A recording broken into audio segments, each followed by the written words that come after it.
everyone, Sabrina here with a rather impromptu video.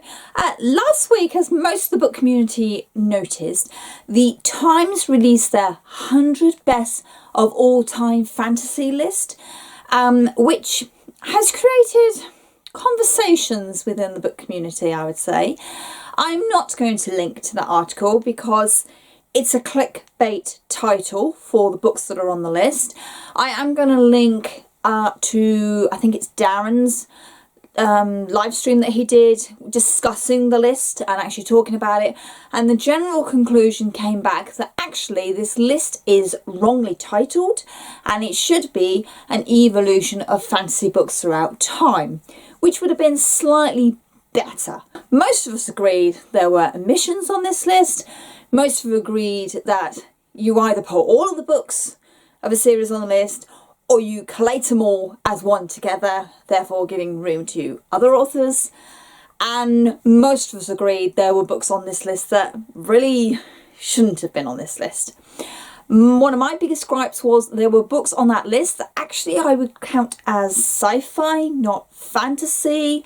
I know the boundary between the two genres blurs, but A Wrinkle in Time I class as sci-fi, and the Broken Earth trilogy by N.K. Jemisin, which is absolutely fantastic and awesome, I have also counted as sci-fi, not fantasy. So I have a few issues with the books on the list as well.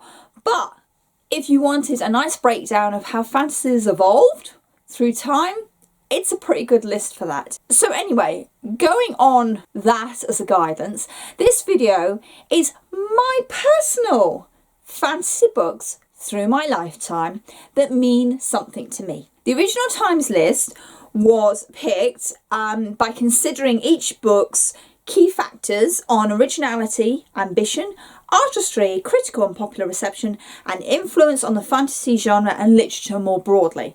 Now obviously I'm one person, so for my list it's the fantasy books that have affected me, that have stayed with me, and that mean something personal to me. So this is my list. Your list will be very, very different because obviously fantasy books affect people very, very differently. So there we go. There will also be names that aren't on this list because I either haven't read them yet or I haven't read enough of them to actually say, yes, they've had a huge influence on me. So I'm sorry. There won't be any Erickson on this list. I've not read them. And shockingly, I've not read any Joe Abercrombie either. So sorry, he's not on that list. But it doesn't mean that I'm not saying that they are influential in fantasy. All I'm saying is for my personal list, they've not come onto my radar yet. And I'm really sorry for that. My rules for this are, I'm 40, so I've allowed myself 30 books that have influenced me throughout my life in the fantasy genre. Now, if there are books not on this list that you would expect, it's possibly because I counted them as sci-fi, and I think I might be doing a sci-fi list as well for this, so it might be worth checking that out when I post it. In roughly growing up order, I'm going to try and allocate about 10 books per decade that I've been reading. Now the first book I distinctly remember reading is at the age of 7, so I'm going from that starting point. And ironically, it is a fantasy book. It is Alice's Adventures in Wonderland and Through the Looking Glass and What Alice Found There by Lewis Carroll. I don't actually have a copy of that book. I might, but I don't know where it is. But yeah, that is the first book I distinctly remember reading as a kid. I remember where it was on the shelf in my school library. I remember having to climb up the bookcase to go and get it. It was a beautiful hardback edition, fantastic illustrations, and I haven't reread it because I don't want to lose the feeling of what reading that book for the first time was really like. I hadn't seen the Disney version of the film at that point, so this was my first foray into Alice, and I loved it. So for me, my very first fantasy book is Alice's Adventures in Wonderland. I would then move into Diana Wynne Jones. So I've got Charmed Life here. This is my probably first foray into witchcraft and the wizarding world and how that can mix into our world. And Diana Wynne Jones writes really well. It's really easy to pick up. You relate with your main characters and her magical creations are really, really cool. And I love this series so much. I'm going to have The Witches by Roald Dahl. probably the first time I encountered the black horror comedy side of writing. Roald Dahl was certainly one of the main authors I read as a child. I didn't read all his stuff as a child. I mean, Charlie and the Chocolate Factory I didn't read till years later, but The Witches I particularly remember reading, and I also distinctly remember the Angelica Houston film, which scared the absolute out of me, and I think it's probably one of the best adaptations of a book, particularly a Roald Dahl book, because it's so easy to get them wrong.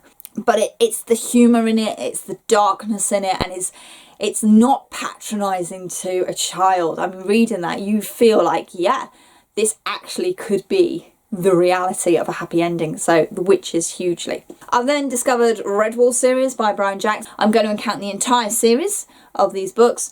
Redwall, for those who don't know, is an animal kingdom. Our heroes are mostly mice, squirrels, otters and hares and badgers, and they are constantly up against weasels, sea rats, stoats. You get the idea. And it is effectively a battle against good against evil, sticking up for your rights, remaining loyal, being generous, being loving and kind, and there's always this big epic fight towards the end. There's always lots of descriptions of food and cooking, and you can just smell everything in these books. It's so descriptive. They do become a little bit repetitive. There are some major standouts within the series that I absolutely adore. Redwall, when I was 14, big part of my life. I'm going to mention the Chronicles of Narnia by C.S. Lewis. Obviously, most people from the UK grew up reading The Lion, the Witch and the Wardrobe. I saw it as the BBC dramatisation after reading the books. They hold a special place in my heart. I wouldn't say that they deserve to be on the Times 100 list because they're not, they're not groundbreaking, but I think a lot of their charm is in the nostalgia value of us reading them as kids. And, they are important to us. But I also think there are better stories that could have been on that list. But there we go. But yeah, The Lion, the Witch and the Wardrobe in particular. But I loved all of the Narnia stories and were very much an escapism for me at particular points in my life. I'm then going to move on to The Wizard of Earthsea. I've only read the trilogy, actually, by Ursula K. Le Guin.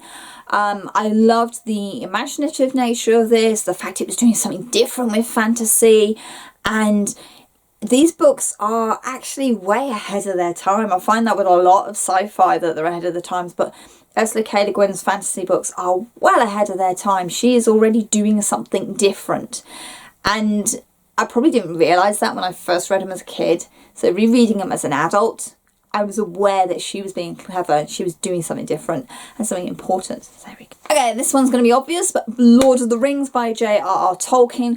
I read this when I went to university, but I first tried reading this when I was 11. And yeah, gave up.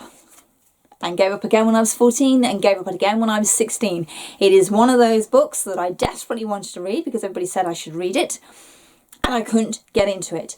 I then saw the Peter Jackson version of Lord of the Rings, Fellowship of the Ring, on video with my housemates one night and picked up the first book and read it. Within a couple of days, I'd read it. And I literally blitzed my way through the entire trilogy within a couple of weeks. For me, Lord of the Rings is probably the first time I actually saw a film and then read the book, and probably like the films more. I'm one of those dangerous people that says the films are better than the book for Lord of the Rings. There are lots of reasons why, and one day I might actually put them down in a blog as to why I prefer the films, but there we go. But Lord of the Rings is certainly one of those books that I was aware that I needed to read, that it was on the radar constantly. Have you read Lord of the Rings? You must read this book. It's so good. It's the best fantasy ever. The fact it took me 4 attempts to get into it and I only got into it because of a film would suggest either I just wasn't ready for it, or this is not easy to read. It's not the fantasy book I would recommend people start with, by a long shot. But I can't deny the influence that this had on me at a particular point in my life. I can't deny that actually I really did enjoy it. I loved the whole concept of the world building and the languages coming first.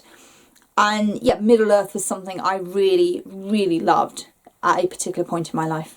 I've picked up Mort by Terry Pratchett. Now this is one of the books in the Discworld series, and I'm going to say the Discworld series as a whole, but Mort is the one I'm going to hold up because this is the first one that was read to me.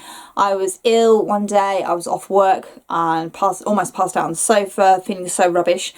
So my then boyfriend read Mort to me throughout the day, and because of that, it's like one of my favourite Discworld because it again has a particular point in my life. But I think Terry Pratchett was hugely underrated on that Times 100 list.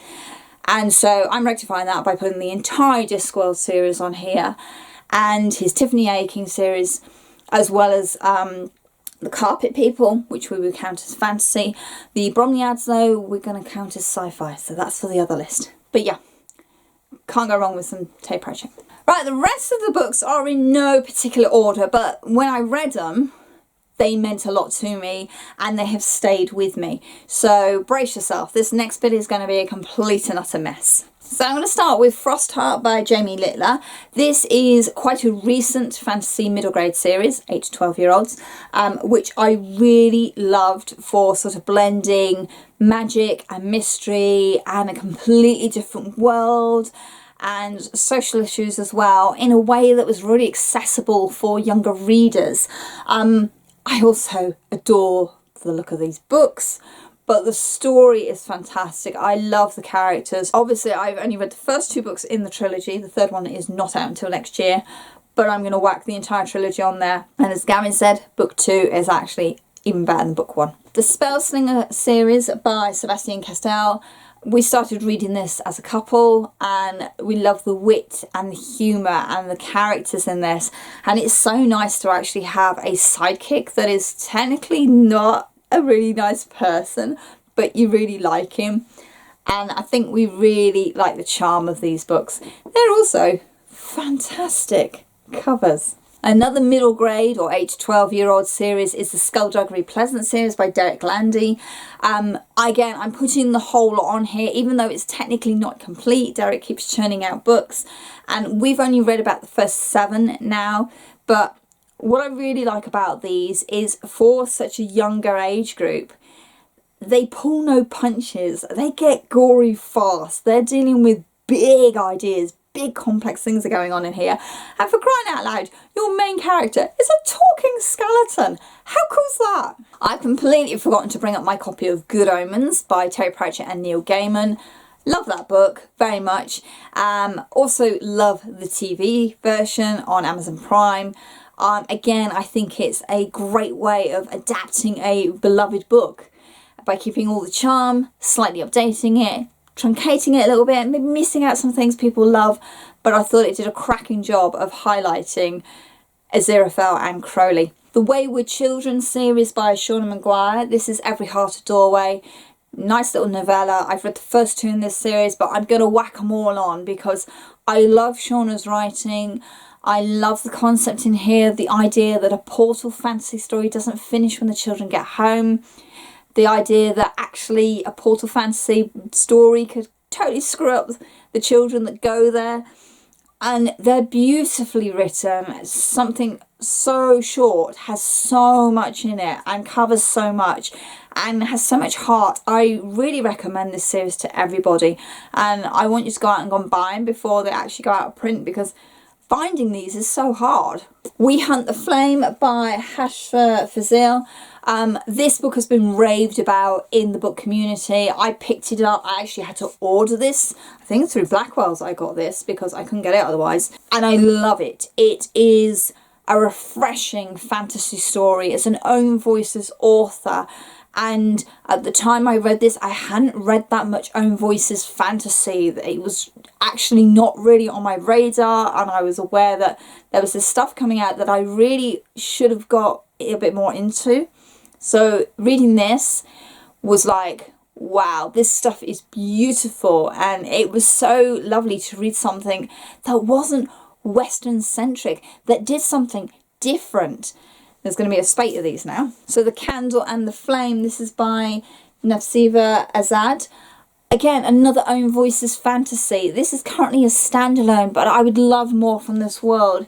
It involves jinns and magic and romance and forbidden romance, and it's amazing. I love it so much. And also the fact that the culture comes through and it's just so natural. It's not rammed down your throat like some Western cultures like to do with their Christianity sort of parodies.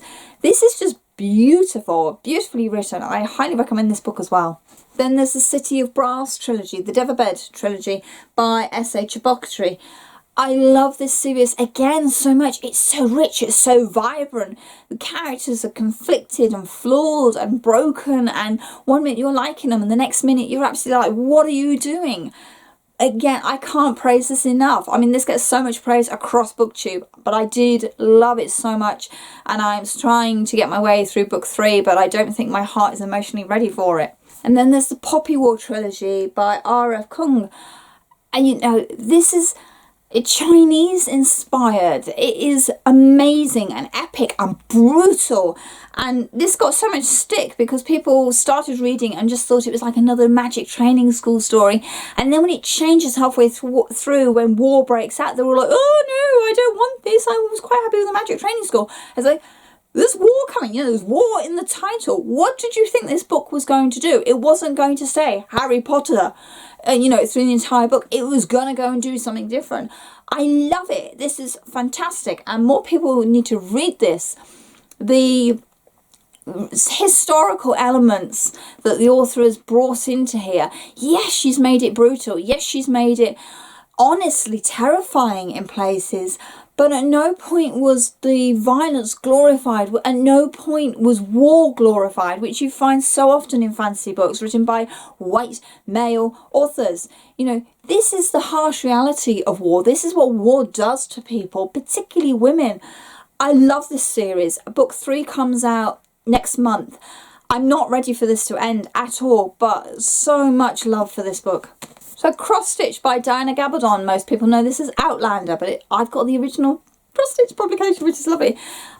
Historical fantasy, time travel, sci-fi, military, romance, you know, you name it, it's in here. But I'm going to count it under the fantasy element because Claire travels through a stone circle. So as far as I'm concerned, that's magical, that's fantasy. But yeah, this book, I can't remember how this came on my radar. Oh, Amazon Prime were going to do the series, and I remember seeing lots of clips of the costume designs and that, and I was just amazed at the detail in the costumes and how much research had been done. And then I started finding out that actually the costume designer was a big fan of these books, so she'd wanted to do this for some time, and I thought, I want to see this. So we got Amazon Prime purely so I could see Outlander, and I blitz read this book and loved it. It goes in places you would not expect a historical fantasy book to go in. It is brutal and downright disturbing in places. You know, there are trigger warnings massively in this, particularly for rape and sexual abuse. But the heart of this is the romance and the love that grows between Claire and Jamie. And at the time, I was sort of having my own conflicts about my own marriage. I was growing distant from my husband, and I think this book might possibly have saved my marriage for me. It certainly taught me that a marriage changes, a marriage grows over time, and I think I needed something to tell me that it's okay, your marriage is going to change over time, because so often we don't see that in books, and this series does it. So this book holds a very special place in my heart, and I'm counting the whole series because it's a marriage over time, and we don't often see that. The next one's going to surprise some people. Thrown a Glass by Sarah J Maas. I'm counting the entire series because actually I hated this book quite significantly. This is one of the first books that I slogged my way through, and the only thing that kept me going is the supporting characters. I hated Selena. I still don't like her. I think she is a terrible main character. But I read this for the supporting cast, and I certainly liked the books more as I went through the series. But Thrown a Glass, it's the first one that I read that I was aware was a big popular book in the booktube community. I was aware that a lot of people had read this and loved it. And then I'm reading it thinking, I'm hating this character so much. I almost gave up on this. And I'm quite glad I stuck with it, because by the ending, everyone I loved had a satisfying character arc. Everyone I cared about was seen. And it didn't matter that I didn't like Selena, because it was no longer about her. It was about everybody else for me. So I'm going to put Throne of Glass on my personal fantasy list, because if you want me to stick with a book, give me characters I care about. The next two books are all about libraries. So I've got Ink and Bone by Rachel Kane and The Invisible Library by Genevieve Cogman. Again, I'm going to count all the books in the series. I've only read the first one in this series, but I loved it so much I actually went and brought all the rest. And then she made some more, and it's like, okay, I need to go and buy the rest. But I loved the alternative timeline, the fact the Library of Alexandria stood, and how important knowledge is, how important books are, and how that knowledge can be abused is highlighted beautifully in this story. The Invisible Library series I loved because it's clever, it's witty, and it has alternative worlds. There are alternative Earths that range between dragon-dominated and Fae-dominated, with us somewhere down the middle. And it's librarians collecting important books, again showing the power of books, how important books are to worlds and people and power. So yeah, both these books. Wicked Fox by Kate Cho. I think this is the first time I came across Korean mythology in a fantasy. After this I read Dragon Pearl, which is a sci-fi middle grade story, which I'll talk about another time. But yeah, to blend Korean mythology and the Nine-Tailed Fox, which I had vaguely heard of. I can't remember where I came across it originally. But it was lovely to see the blend of urban fantasy with a mythology that I knew very little about, and wrapped it up in this tale where actually I really cared about the characters, and I was intrigued by the world, and I wanted to know more. So I actively started going out and reading more about Korean mythology and Nine-Tailed Foxes in particular, which leads me to The Shadow of the Fox Trilogy by Julie Kagawa. Again, about a half human, half kitsune. I think, is that right? I hope that's right. You know, she's half human, half fox. But again, the world building in this, how the mythology is blended into this fantasy world that's been created, how so much mythology can be wrapped up to be something new and fresh. And certainly over the last couple of years, reading other culture fantasy has been fantastic and amazing, and I honestly love it so much. I want more, and I wish publishers would push Own Voices fantasy so much more. Please do. Strange Dreamer by Lani Taylor. Okay, I love this book for two different reasons. One, I read it while I was on holiday in Scotland and it was peeing down with rain, and this was just amazing. I was reading a beautifully described book in a beautiful location. Despite the rain, it's beautiful up there. You must go to Scotland. If you've never been, please go to Scotland. I loved the fairy tale quality of this story. The way that it was told, the way that Lani Taylor unravelled her mystery and fed you little bits at a time. It really felt I was reading a proper classic fairy tale. It had all those elements and the tone and the characters and the fact that you're supposed to hate some characters, but you don't, because you understand them. And I loved it so much. The sequel, not so much. So I'm only going to count Strange the Dreamer. Such a big part of my life in 2017. I'm popping Plague of Giants by Kevin Hearn on here, because it was a new way of telling a fantasy story. It's told from the point of view of a bard. A bard tells the story. He plays every part that is in this story, and for me that was actually something a bit new, something I hadn't come across before. My husband read this to me over several months at bedtime, but because each part was a new character, it didn't feel like a drag. If you're not into multiple points of view, this is probably never going to be the book for you. But if you want multiple points of view told as a story, This is great. I love it. So The Rage of Dragons by Evan Winter. Now this is one of my most recent books on here, but again, it's an own voices author who is tackling big complex ideas. This is only book 1 in the series. Book 2 has just come out and I need to go and pick that up. So I'm really intrigued to see where this series goes, but just from the start of this, I'm already intrigued with how social issues have been pulled into this world, how it's going to become a big discussion, that there's this whole colonialism thing going on, and actually is that going to be reflected as a good thing, as a bad thing?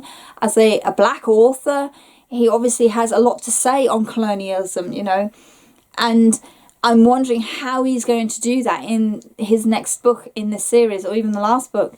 So I really love this book. It is intense. This is not a gentle read. There are lots of trigger warnings in here. I've done a full review on it. Go and find that. I really felt a lot reading this book. And for me, the key to a good book is I care. I think the last book I'm actually going to mention from my list is The Ember Blade by Chris Wooding. I love Chris Wooding. He's a great author. He's lots of fun. He does across the age ranges, but this is his adult fantasy. It's book 1. So I dread to think how big book 2 is. He's still working on book 2. I think other things have come up, so book 2 is kind of on the pipeline at the moment. But this I have classed it as a modern day Lord of the Rings. We have the huge world building going on in here. We have several different races of people in here. We have prejudice is looked at quite significantly in here. Racism, there's genocide going on in here, and obviously there's a big massive evil that is rising on the horizon, and we've got a misfit band of people coming together to solve the quest to make life better and search for the Ember Blade. But yeah, these people are so misfit. I mean, you thought 4 hobbits, humans, dwarf and an elf and a wizard were a weird group. You need to read this lot. I know some people are not going to like me saying it's a modern Lord of the Rings, and you know, I have said I think it's better than Lord of the Rings because it's more accessible. You can read this and not sit and struggle with what you're reading. You don't need a scholarship degree to enjoy this book. You can just read it and have fun and get wrapped up in the story and learn so much about ourselves and other people as well. So I believe that's my 30 books on my list. If I miscounted, I'm really, really sorry. Like I say though, you know, this list is not complete because it's only books that have affected me, and I know there'll be books that I've not mentioned that I will come back to in a couple of weeks' time and go, well, why did I put that on the list? Why have I forgotten that one? The biggest omission that you will notice is Brandon Sanderson is not on that list. Now, I have only read fantasy out of him anyway, The Final Empire, which is the book 1 in the Mistborn series. I'm about to start book 2. I love Brandon Sanderson's sci-fi. I've read Skyward, Starsight and The Reckoners. I've read the first 2 of The Reckoners. I've got the third one to do, but I love that. So I know I'm going to love his fantasy just as much. But I felt it wasn't fair to put him on this list because having only read one fantasy, I would be judging him on his sci-fi. However, as a bonus book, I am going to put Brandon Sanderson, Mistborn and Stormlight Archive on this list because he is so big in fantasy circles. He is the author that everybody has on their shelves, and most people on the whole love his books.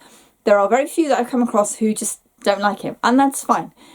But you know, I'm not including him on my main list because this is the only fantasy of his I've read, but I'm including him as a bonus. You know, this guy is going to be someone that I'm going to love reading. I just haven't got there yet. I suppose the other author I should mention is Robin Hobb.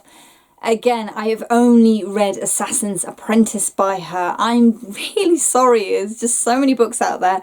I do have the second book in that Farseer's trilogy? I think that's the first one.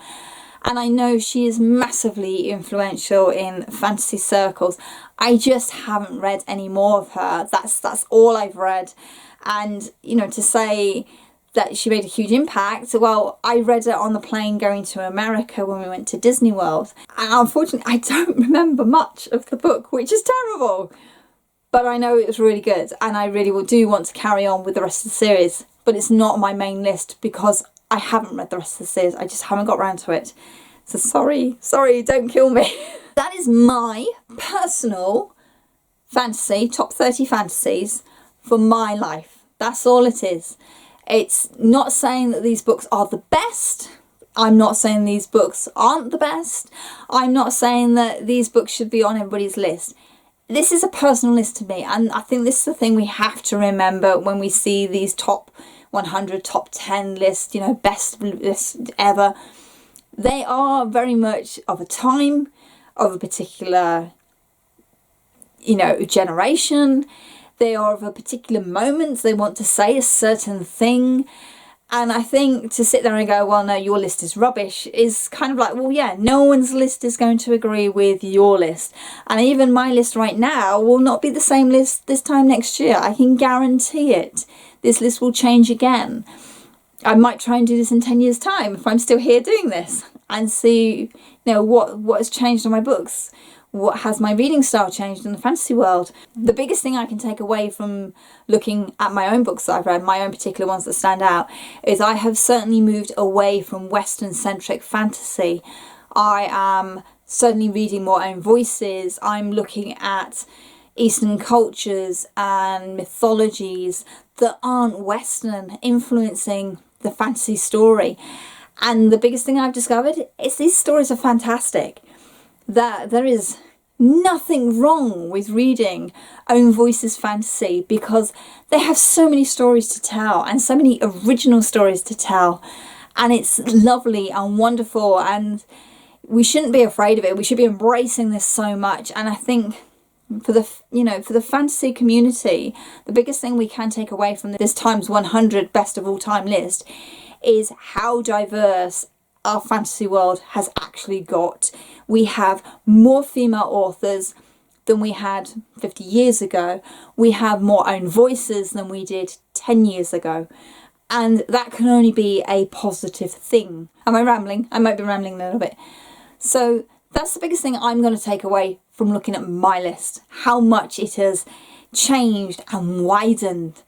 And I love it. I love these stories so much. I read fantasy because I love the characters and I love the stories. If I learn something as well at the same time, then that's brilliant. But at the end of the day, I want to enjoy my fantasy. And I'm loving my worlds right now. Anyway, if you feel like doing your own list, the rules are, it's 10 books for every decade that you've been reading. Like I say, I'm 40, so I picked 30 books. It doesn't have to be in chronological order at all, but if you want to do that, you do that. And again, if you're going to stick with the guidelines that the Times list stuck with, remember it's about you. The books that mean something to you, I think, is the key thing to take away from this list. So if you fancy having a go, leave your links down below, blogs or vlogs. Let me know what books you've come up with. In the description box down below, I will, like I say, I'll leave a link to that live stream that was done discussing the list. And I know there are at least 2 other booktubers that I follow who have talked about this list and who have issues with this list. And you know, there are issues to have with this list, but if we keep the conversation going and keep talking about fantasy books, then that's a good thing. And also in the description box you will find the links to my social media. You can find me on Goodreads, Twitter and Instagram, and you will find the links to my book blog, where I do more weird ramblings and stuff. There we go. There are also links to Booktubers that I think you should go and check out, because YouTube's algorithm is rubbish. As always, thank you very much for watching, especially this one, which has been extremely rambly and very, very personal. And as always, happy reading and be well.